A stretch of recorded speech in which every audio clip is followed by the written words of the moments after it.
मैं हूँ आपकी दोस्त वर्षा और हम पढ़ रहे हैं कॉलिन हूवर का उपन्यास इट एंड्स विद अस। उम्मीद करती हूँ कि आप सभी लोग अच्छे होंगे। अगर आपने अभी तक हमारा चैनल सब्सक्राइब नहीं किया है तो उसे याद से सब्सक्राइब कर लें। चलिए पढ़ते हैं उपन्यास। अध्याय 23। 3 घंटे बाद लगभग 10 बजे मैं घर पहुंची। मैं राइल के जाने के बाद एलिसा के पास 1 घंटे से भी ज़्यादा रुकी और फिर ऑफिस जाकर कुछ काम निपटाए ताकि अगले 2 दिन काम पर ना जाना पड़े। जब भी राइल की छुट्टी होती तो मैं अपने काम को उसके हिसाब से ही पूरा कर लेती थी। जब मैंने आगे वाले दरवाजे से कदम रखा तो कमरे में अंधेरा था, यानी राइल सोने जा चुका था। वापसी पर सारे रास्ते उसकी कही बात के बारे में सोचती रही।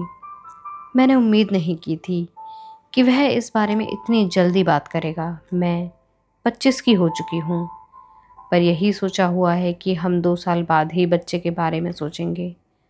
अब भी यकीन से नहीं कह सकती कि मैं इसके लिए तैयार हूँ या नहीं, पर इस बात से ही मन बहुत खुश है कि वह भी अपने लिए औलाद चाहता है। मैंने सोचा कि उसके पास जाने से पहले झटपट कुछ खा लिया जाए। डिनर नहीं किया था और तेज़ भूख लगी हुई थी। रसोई की लाइट जलाई तो मैं चिल्लाई। मेरे हाथ छाती पर आ गए और मैं काउंटर की ओर गिरी। Jesus Christ! राइल, तुम क्या कर रहे हो? वह फ्रिज के साथ वाली दीवार पर टेक लगाए खड़ा है।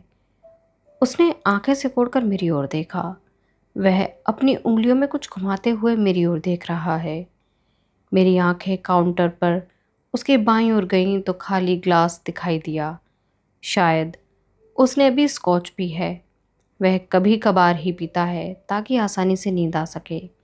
मैंने उसे देखा तो चेहरे पर दबी सी मुस्कान दिखी। उसे देखते ही मेरा पूरा शरीर दहक गया। मुझे पता था कि उसके बाद क्या होने वाला था। इस अपार्टमेंट में चुंबनों और कपड़ों का अंबार लगने वाला है।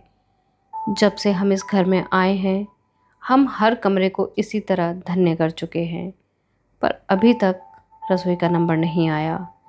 मैं भी उसे देखकर मुस्कुराई और उसे अंधेरे में इस तरह खड़ा देख मेरा दिल दीवाना वार धड़कने लगा। उसकी नज़रें अपने हाथों पर गईं। उसके हाथ में बोस्टन मैग्नेट था। मैं उसे पुराने अपार्टमेंट से साथ ले आई थी और इस रसोई में अपने फ्रिज पर लगा दिया था। उसने उसे फ्रिज पर लगाकर हाथ से टहोका दिया। ये तुम्हें कहाँ से मिला? मैंने पहले मैग्नेट और फिर उसे देखा। मैं उसे कभी नहीं बताना चाहूँगी कि वह मुझे 16वें जन्मदिन पर एटलस से उपहार में मिला था। इस तरह पुराने जख्म उभरेंगे और हम दोनों के बीच अभी जो होने वाला है उसे ध्यान में रखते हुए मैं नंगा सच सुनाने के मूड में तो बिल्कुल नहीं हूँ। मैंने कंधे झटके। मैं याद नहीं कर पा रही। यह तो लंबे अरसे से मेरे पास ही है। वह मुझे चुपचाप घूरता रहा और फिर सीधा खड़ा हुआ 2 कदम मेरी ओर आया। मैंने पीछे काउंटर से टेक लगा ली। उसने अपने हाथ मेरी कमर में डाले और फिर मेरी जीन्स में फंसाते हुए मुझे अपनी ओर खींच लिया। उसका चेहरा मेरे चेहरे पर था। नंगा सच। वह मुझे देखते हुए इस तरह बोला मानो मुझे खा ही जाएगा। मैंने सिर हिलाया। लिली, तुम्हें वह मैग्नेट कहाँ से मिला? क्या? ऐसा लगा मानो मेरा दिल उल्टी गिनती में धड़क रहा हो। ये मुझसे इस तरह बार बार क्यों पूछ रहा है? उसका हाथ, उसका जो हाथ मेरे बालों पर था, उसकी पकड़ कसने लगी और मैं जोर से कराही। राइल, मैंने धीरे से कहा। हालांकि मैं कांपने लगी थी, पर मैंने किसी तरह शांत स्वर में कहा, यह दर्द कर रहा है। उसका शरीर मुझसे सटा हुआ है। पर अचानक वह पीछे हो गया। उसने फ्रिज से टेक लगाई और अपने दोनों हाथ पीछे करते हुए मुझे ऐसी नज़रों से घूरने लगा मानो अब रह नहीं पाएगा। मेरा दिल शांत होने लगा। मैं कुछ ज़्यादा ही सोच रही थी। वह मेरी ओर रखे स्टोव के पास आया और एक अखबार उठा लिया। यह तो वही अखबार था जो उसने पहले दिखाया था। इस पर अवार्ड वाला लेख छपा था। उसने उसे उठाकर मेरी ओर उछाला। क्या अभी तक इसे पढ़ने का मौका नहीं मिला? मैंने चैन की सांस ली। अभी नहीं पढ़ा, मैंने कहा और मेरी नज़रें लेख पर गईं। जोर से पढ़ो। मैं उसे देखकर मुस्कुराई पर पेट में खलबली होने लगी। आज कुछ तो बात है, ये अलग तरह से पेश क्यों आ रहा है, मैं समझ नहीं पा रही। क्या मैं ये पढ़कर सुनाऊं अभी? मुझे थोड़ा अजीब भी लगा। मैं रसोई के काउंटर पर आधे अधूरे कपड़ों में हाथों में अखबार लिए बैठी हूँ। उसने सिर हिलाया। पहले अपनी शर्ट उतार दो और फिर इसे पढ़ो। मैंने उसे घूरते हुए उसके बर्ताव को समझना चाहा। हो सकता है कि स्कॉच के असर में हो। मैंने अखबार नीचे रखा, अपनी शर्ट उतारी और फिर पढ़ने के लिए अखबार उठा लिया। मैं अखबार ज़ोर से पढ़ने लगी, पर वह एक कदम आगे आया और बोला, सारा नहीं पढ़ना। उसने एक पन्ना पलट दिया और लेख के बीच एक वाक्य की ओर इशारा किया। इधर से आखिरी पैरा तक पढ़ो। मैंने नीचे देखा। अब मैं और उलझन में आ गई, पर जो भी है उसे पूरा करके हम बिस्तर में होंगे। सबसे ज़्यादा वोट वाले बिजनेस को देखकर आश्चर्य नहीं होता। पिछले साल अप्रैल के महीने में मार्केट सन में शानदार बिब्स रेस्टोरेंट खोला गया। ट्रिप एडवाइज़र के अनुसार यह देखते ही देखते शहर में सबसे अच्छी रेटिंग्स वाले रेस्टोरेंट में से एक हो गया। मैंने पढ़ना बंद कर राइल की ओर देखा। उसने अपने लिए एक और स्कॉच डालकर एक घूंट भरा। पढ़ती रहो, वह बोला। उसने अपने सिर से मेरे हाथ के अखबार की ओर इशारा किया। मैंने हौले से सांस भरी। मेरे मुंह की लार गाढ़ी हो गई। मैंने पढ़ना जारी रखते हुए हाथों के कंपन को बस में करना चाहा। रेस्टोरेंट का मालिक एटलस कोरिगेन ऐसा शेफ है जिसे 2 बार पुरस्कार मिल चुका है। वह यूएस नौसेना में भी था। उसके बाद सबसे कामयाब रेस्टोरेंट का पूरा नाम भी किसी के लिए रहस्य नहीं है। Bibs, better in Boston. मैं हाँफने लगी। बोस्टन में सब कुछ बेहतर है। मैंने पेट को ज़ोर से भींचा ताकि पढ़ते हुए अपनी भावनाओं को बस में किया जा सके। पर जब शेफ से अवार्ड मिलने के बाद इंटरव्यू के दौरान इस बारे में पूछा गया तो उन्होंने इस नाम के पीछे छिपे इतिहास के रहस्य पर रोशनी डाली। शेफ कोरिगेन ने कहा, यह एक लंबी कहानी है। यह किसी ऐसे इंसान के लिए श्रद्धांजलि है जिसका मेरे जीवन पर गहरा असर रहा। कोई ऐसा जो मेरे लिए बहुत मायने रखता है। असल में वह मेरे लिए अब भी बहुत मायने रखती है। मैंने अखबार को काउंटर पर रख दिया। मैं और नहीं पढ़ना चाहती। मेरी आवाज़ भर्रा गई। रायल ने तेज़ी से 2 डग भरे और अखबार छीन लिया। उसने गुस्से से भरी तेज़ आवाज़ में वहीं से पढ़ना चालू किया जहाँ से मैंने छोड़ा था। जब उनसे पूछा गया कि क्या लड़की जानती है कि उसके नाम पर रेस्टोरेंट का नाम रखा गया, तो शेफ कोरिगेन ने अर्थभरी मुस्कान के साथ कहा, अगला सवाल पूछें। रायल की गुस्से से भरी आवाज़ सुनकर मेरा जी मचला रहा है। रायल, बस करो, मैंने शांति से कहा। तुमने आज बहुत पी ली है। मैंने उसे पीछे धकेला और रसोई से उस हॉलवे की ओर बढ़ी जो हमारे सोने के कमरे की ओर जाता था। इस समय बहुत कुछ घट रहा है और मेरी समझ में कुछ नहीं आ रहा। लेख में कहीं नहीं लिखा कि एटलस किसकी बात कर रहा है। एटलस जानता है कि वह मैं थी और मैं जानती हूँ कि वह मैं थी, पर रायल ने इस कहानी का सिरा कैसे जोड़ा?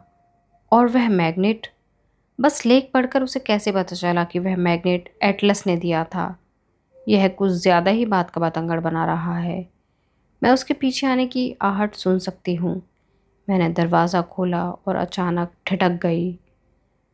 पलंग पर सारा सामान फैला हुआ है।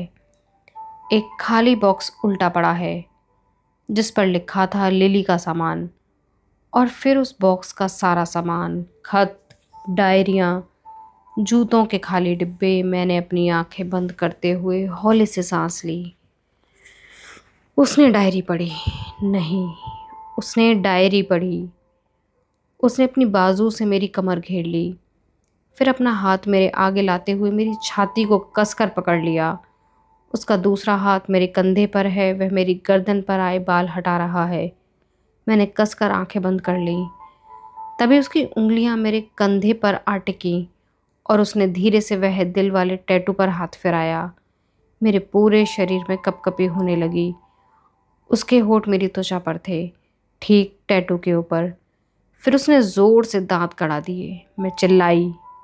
मैंने खुद को उससे दूर करना चाहा, पर उसकी पकड़ इतनी मजबूत थी कि मैं टस से मस नहीं हो सकी।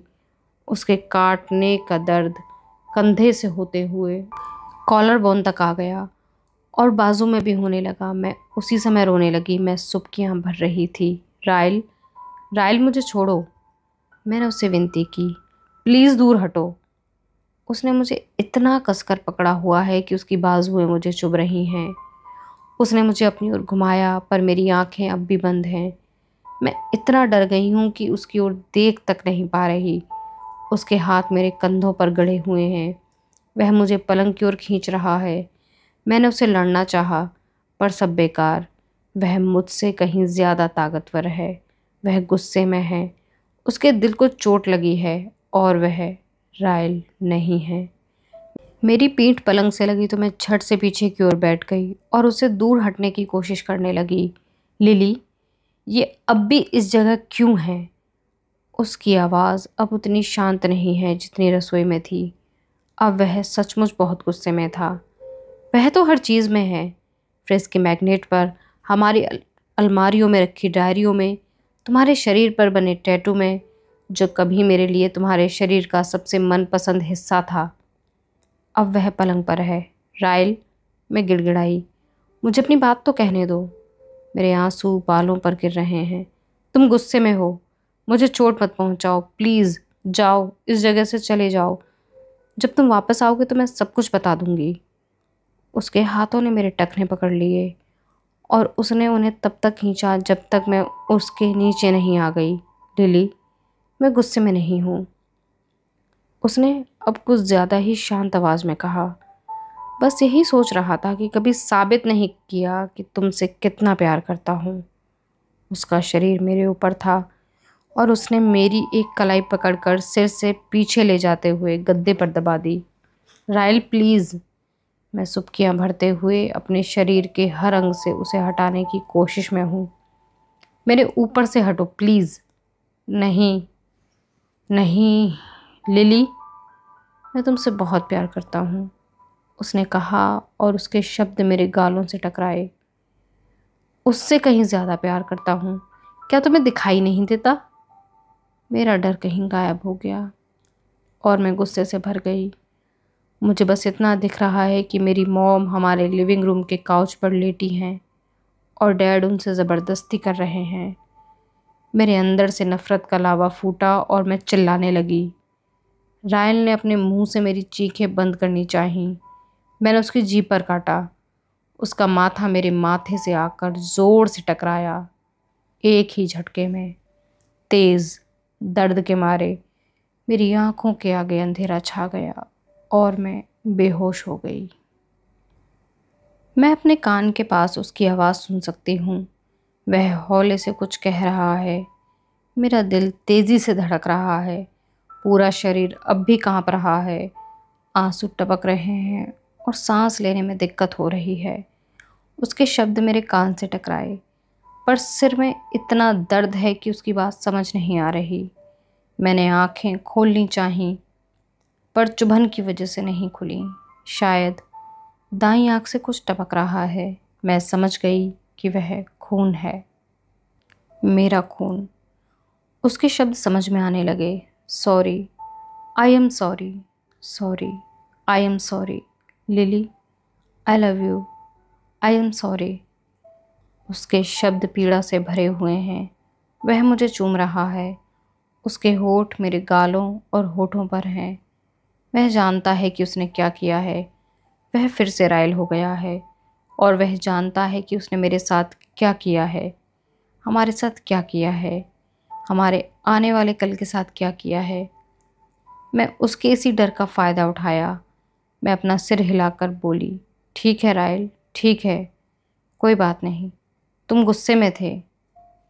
उसके होंठ मेरे होठों से टकराए, पर अब उसकी स्कॉच वाली गंध से जी मितला रहा है।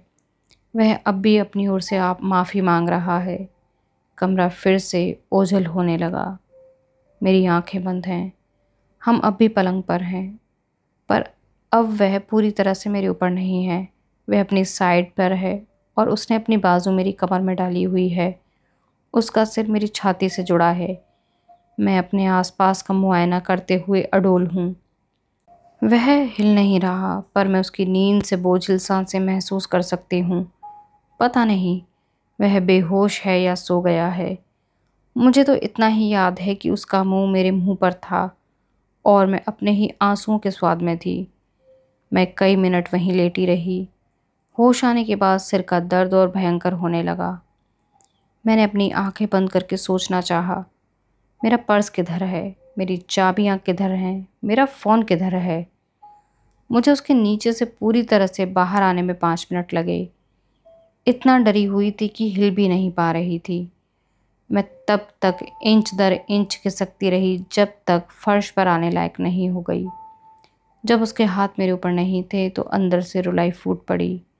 मैंने अपने हाथ को चेहरे पर फिराया और खुद को खड़ा करके बेडरूम से बाहर भागी। मुझे पर्स और फ़ोन तो मिल गए, पर यह नहीं पता कि उसने मेरी चाबियां कहाँ रखी थी। मैं पागलों की तरह रसोई और बैठक में चाबियों को खोजने लगी, पर वे कहीं नहीं दिख रहीं। जब उसने मेरे सिर में अपना सिर पटक कर मारा तो मेरे माथे पर कोई कट उभर आया होगा, क्योंकि आंख में खून जाने की वजह से सब कुछ धुंधला सा दिख रहा है। मैं दरवाजे के पास ही ढेर हो गई। सिर चकरा रहा है। मेरी उंगलियों के कंपन की वजह से फ़ोन का लॉक नहीं खुल पा रहा। 3 बार कोशिश करने पर फ़ोन खुला। जब मैं स्क्रीन अप करके नंबर डायल करने लगी तो मैं रुक गई। पहले तो लगा कि एलिसा और मार्शल को कॉल करना चाहिए, पर मैं ऐसा नहीं कर सकती। मैं अभी उनके साथ ऐसा नहीं कर सकती।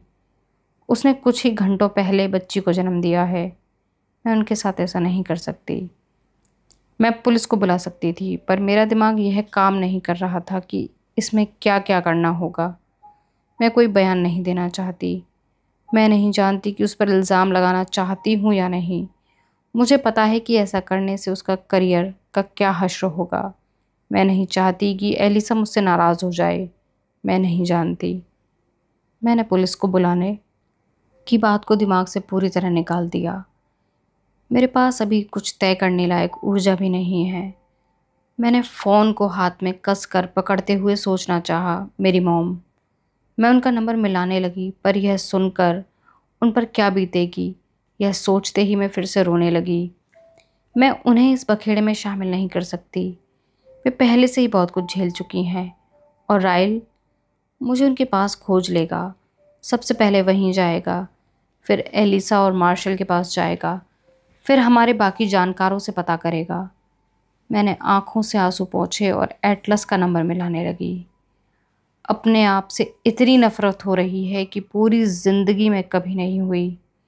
मैंने झूठ कहा था कि मैं यह भूल गई थी कि फ़ोन केस में एटलस का नंबर रखा है। मुझे अपने आप से नफ़रत हुई, क्योंकि जिस दिन एटलस ने वह नंबर रखा था मैंने उसे निकाल कर देखा था।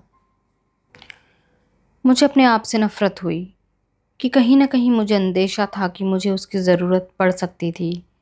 तो मैंने उस नंबर को मुंह ज़बानी याद कर लिया था। हेलो।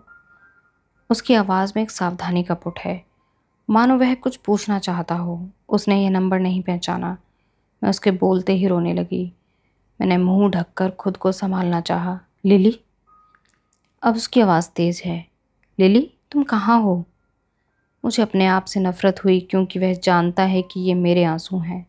एटलस, मैंने धीरे से कहा, मुझे तुम्हारी मदद चाहिए। तुम हो कहाँ? उसने फिर से पूछा। मैं उसकी आवाज़ की घबराहट सुन सकती हूँ। मैं उसे चलते हुए, इधर उधर से सामान उठाते हुए सुन सकती हूँ।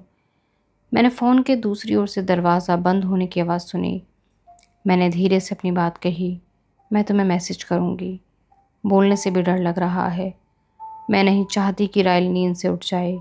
मैंने किसी तरह हिम्मत जुटाकर एटलस को हमारा पता और घर में आने का एंट्री कोड भेज दिया।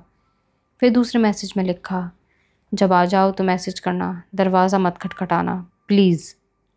फिर मैं रेंग कर रसोई की ओर गई और अपनी पैंट उठाई, उसे किसी तरह पहना। मेरी शर्ट काउंटर पर थी। जब मैंने कपड़े पहन लिए तो मैं बैठक की ओर गई। मन में आया कि दरवाज़ा खोल कर निकल जाऊं और एटलस से लॉबी में ही मिल लूं, पर यह डर भी था कि कहीं उससे पहले ही न गिर जाऊं। माथे से अब भी खून आ रहा है और इतनी कमज़ोरी हो रही है कि दरवाजे के पास जाकर इंतज़ार नहीं कर सकूंगी। मैं ज़मीन पर ही बैठ गई और कांपते हाथों में फ़ोन थामे उसे घूरते हुए एटलस के मैसेज का इंतज़ार करने लगी। पूरे 24 मिनट के तकलीफ़ देह इंतज़ार के बाद फ़ोन बजा। आ गया। मैं किसी तरह उठी और दरवाज़ा खोल दिया। एक जोड़ी बाजुओं ने मुझे घेर लिया और मेरा चेहरा किसी मुलायम सतह से सटा हुआ है। मैंने रोना चालू कर दिया। मैं लगातार हिलते हुए रोती जा रही थी। लिली, वह धीरे से बोला। मैंने आज तक अपने नाम को इतनी गहरी उदासी के बीच पुकारते हुए नहीं सुना। उसने मुझे ऊपर देखने को कहा। उसकी नीली आंखें मेरे चेहरे पर पड़ीं और मैंने वह घटते हुए देखा। मैंने देखा कि अब उसके चेहरे पर चिंता नहीं थी। उसने इशारा करके पूछा, क्या वह अभी यहीं है? गुस्सा। मैं वह अपार्टमेंट के दरवाजे के अंदर जाने लगा। मैं उसके गुस्से को महसूस कर सकती थी। मैंने उसकी जैकेट मुट्ठियों में पकड़ ली। नहीं, प्लीज़ एटलस, नहीं। मैं बस इस जगह से जाना चाहती हूँ। मैंने उसे तकलीफ़ से गुजरते देखा। वह तय नहीं कर पा रहा कि उसे मेरी बात माननी चाहिए या अपने दिल की सुननी चाहिए। फिर वह दरवाजे से पीछे हटा और मुझे बाहों से सहारा देते हुए लॉबी से लिफ्ट की ओर चल दिया। किसी करिश्मे की तरह हमारे रास्ते में बस एक आदमी आया जो फ़ोन पर था और उसका चेहरा दूसरी ओर था। जब तक हम पार्किंग गैराज में आए, मेरा सिर दोबारा चकराने लगा। मैंने उसे धीरे चलने को कहा और फिर मुझे अपने घुटनों के नीचे उसकी बाजू का एहसास हुआ। उसने मुझे गोद में उठा लिया। फिर हम कार में बैठे और कार चलने लगी। मैं जानती हूँ कि माथे पर टाँके लगवाने होंगे। मुझे पता है कि वह मुझे अस्पताल ले जा रहा है, पर मुझे यह नहीं पता कि मेरे मुंह से यह बात क्यों निकली। मुझे मास जनरल मत ले जाना, किसी दूसरे अस्पताल में ले चलो। वजह चाहे जो भी हो, मैं नहीं चाहती कि राहिल के साथ काम करने वाला कोई डॉक्टर सामने आ जाए। मुझे उससे नफ़रत है। इस समय मुझे उससे इतनी नफ़रत हो रही है जितनी अपने डैड से भी कभी नहीं हुई। पर जाने कि उस नफ़रत के बीच भी उसके कैरियर की परवाह है। जब इस बात का एहसास हुआ तो मुझे अपने आप से भी उतनी ही नफ़रत होने लगी जितनी उससे हो रही थी। आज की वीडियो में बस इतना ही। मिलते हैं अगली वीडियो में। इस सफ़र में हमारे साथ बने रहने के लिए शुक्रिया।